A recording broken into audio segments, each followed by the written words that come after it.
En 2019, Bill Gates fut invité par le magazine MIT Technology Review pour parler de ce qui, selon lui, allait être les innovations majeures de la décennie à venir. Et Bill Gates, dans le domaine de l'innovation, c'est pas n'importe qui. La fondation Bill et Melinda Gates finance plus de 140 entreprises dans des domaines variés, comme par exemple la santé ou l'agriculture. Il a commencé l'interview en faisant un constat. Pendant la plus grande partie de l'histoire de l'humanité, nous avons utilisé notre capacité d'innovation pour étendre notre espérance de vie. Et nos efforts ont porté leurs fruits. L'espérance de vie est passée de 34 ans en 1913 à 60 ans en 1973. Et elle atteint aujourd'hui 71 ans. Comme nous vivons plus longtemps, nous commençons à nous concentrer sur le bien-être. En d'autres termes, on a agi sur la quantité de vie et il nous faut maintenant agir sur la qualité de vie. Alors, quelles sont les innovations qui, selon Bill Gates, permettront d'atteindre cet objectif ? C'est ce que nous allons voir maintenant.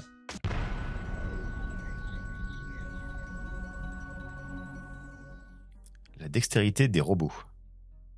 Développer des robots capables de porter des choses et d'aider les personnes âgées dans leur quotidien, ce n'est peut-être plus de la science-fiction. Par exemple, le projet Dactyl développe un bras robotique capable de résoudre un Rubik's Cube. Cette action pourtant simple pour le commun des mortels est très difficile à faire pour un robot, car il faut utiliser la motricité fine des doigts de la main et gérer l'équilibre. En utilisant l'apprentissage par renforcement, le robot va apprendre à saisir et tourner le bloc dans un environnement simulé, avant que la main ne le fasse pour de vrai. Une telle avancée permettrait aux personnes âgées, par exemple, d'avoir une aide robotique pour porter des choses lourdes, se saisir de petits objets ou même de se lever. Les vaccins personnalisés pour guérir le cancer. Les vaccins contre le cancer existent depuis près de 20 ans, mais ils n'ont jamais été très concluants, parce qu'ils sont trop généraux, ils ciblent trop grossièrement la tumeur. Et c'est en cela que les vaccins dits personnalisés pourraient, on l'espère, faire toute la différence. C'est ici, dans ce laboratoire près de Strasbourg, qu'est réalisée cette immunothérapie individuelle. Les cellules cancéreuses du patient sont analysées par les chercheurs. Au total, plus de 3 milliards de données propres à la tumeur sont comparées aux cellules saines du patient. Une trentaine de mutations génétiques sont repérées grâce à l'intelligence artificielle. Le vaccin vise à corriger ces mutations. Objectif, permettre au système immunitaire de reconnaître la tumeur et de la combattre. Les sondes intestinales en pilule. Également appelée capsule vidéo endoscopique, il s'agit d'une minuscule caméra contenue dans une pilule qui prend des photos en passant dans l'intestin. Cette technologie est en développement depuis plus de 10 ans. On en parlait déjà en 2011 dans le JT de France 2. C'est une grosse gélule d'environ 3 cm. On l'avale tout simplement avec de l'eau et c'est parti pour un voyage à travers le côlon. Munie de 2 micro-caméras et d'un faisceau lumineux, la capsule éclaire et filme sa longue descente dans le gros intestin. 8 heures, le temps de la digestion, avant d'être expulsée avec les selles. Les images envoyées sur un boîtier permettent de repérer d'éventuels polypes. Sans anesthésie et sans endoscopie, cette pilule est désormais au point et va permettre de détecter plus facilement certains problèmes intestinaux. Les montres connectées avec électrocardiogramme. Un électrocardiogramme transforme un simple bracelet de fitness en véritable appareil médical. L'exemple le plus criant est celui de l'Apple Watch. Elle alerte son porteur lorsqu'elle détecte une anomalie telle qu'une fréquence cardiaque inhabituelle ou un rythme irrégulier qui pourrait indiquer un éventuel problème cardiaque. On pourrait d'ailleurs étendre cet exemple avec tous les objets connectés dans le domaine de la santé. On parle de Smart Health et l'entreprise française Withings est d'ailleurs un des pionniers en la matière. La détection des bébés prématurés. 15 millions de bébés naissent prématurément chaque année et c'est la plus grande cause de mortalité chez les enfants de 5 ans. Stephen Quake, un bio-ingénieur de Stanford, a trouvé un moyen de déceler dans l'ADN, à l'aide d'une simple prise de sang, les facteurs à risque. Ainsi, il serait possible de prédire si la femme accouchera prématurément sans avoir à faire une amniosynthèse.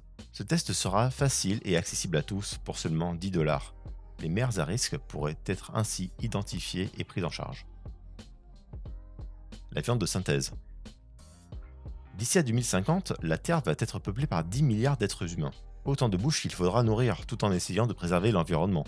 Ainsi, plusieurs laboratoires développent des viandes de synthèse à base de plantes. Here, what we have in front of me is all of those natural plant ingredients that, when recombined in the right ratio, creates meat. This is soybeans, And the soybeans have been kind of texturized, and this gives you the high protein content and the nice chew and texture of meat. Impossible Foods a pour objectif de rendre la fausse viande si bonne que nous n'utiliserions plus les animaux comme technologie de production alimentaire d'ici 2035. La nouvelle génération d'énergie nucléaire. Les réacteurs de pointe sont presque une réalité. Les nouvelles innovations nucléaires nous promettent une source d'énergie plus sûre et moins chère. Bill Gates fait référence ici aux réacteurs à fusion nucléaire. Mais il évoque également la conception de petits réacteurs à fission d'environ 10 MW contre 1000 MW pour une centrale classique. Un système qui permettrait de réduire les risques environnementaux et financiers. La capture et la séquestration de dioxyde de carbone. Face au réchauffement climatique, l'un des enjeux est de limiter la production de carbone qui favorise l'effet de serre. Faire évoluer les pratiques est particulièrement compliqué, surtout lorsqu'on touche à l'économie. Une alternative serait donc d'utiliser une machine pour capturer le carbone et le transformer en un carburant de synthèse. Par exemple, l'usine de Climeworks, basée à Zurich en Suisse, produira du méthane à partir du dioxyde de carbone et de l'hydrogène capturé, tandis qu'une deuxième usine en Suisse vendra du dioxyde de carbone à l'industrie des boissons rafraîchissantes. Les toilettes sans égout. La problématique des sanitaires est toujours d'actualité dans de nombreux pays, notamment à cause de la consommation d'eau. Actuellement, 2,3 milliards de personnes ne disposent pas d'un bon réseau d'assainissement. Les chercheurs travaillent à la construction d'un nouveau type de toilette suffisamment bon marché pour les pays en développement et qui permettent non seulement d'éliminer les déchets, mais aussi de les traiter. Et non, on ne parle pas seulement des bonnes vieilles toilettes sèches, mais bien d'une technologie basée sur des nanomembranes qui recyclent l'urine et les excréments. Cette technologie est développée par l'université de Cranfeld. Les assistants intelligents. On pourra bientôt se prendre pour Tony Stark avec son assistant Jarvis. Cette technologie s'est rapidement démocratisée et les avancées sont rapides. On ne compte plus le nombre d'assistants qui sont en circulation. Amazon, Google, Microsoft, Samsung, Apple, chaque géant de la tech a développé son interface basée sur une intelligence artificielle auto-apprenante. Et il sera très bientôt possible de communiquer avec un robot comme on peut le faire avec un humain. Voilà quelles sont les innovations majeures qui pourraient améliorer notre qualité de vie selon Bill Gates. Bon, évidemment, dans cette liste, on retrouve pas mal de domaines dont s'occupent des entreprises financées par la fondation Bill et Melinda Gates. Donc forcément, il n'est pas 100% objectif. Mais je trouve que son analyse est plutôt sensée, et les innovations qu'il a choisies sortent un peu des traditionnels exemples qu'on nous sert habituellement. Et vous, ce serait quoi votre top 10 ? Dites-le moi en commentaire.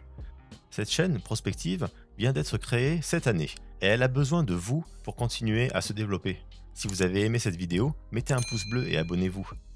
Merci d'avoir regardé cette vidéo et à bientôt pour de nouvelles perspectives.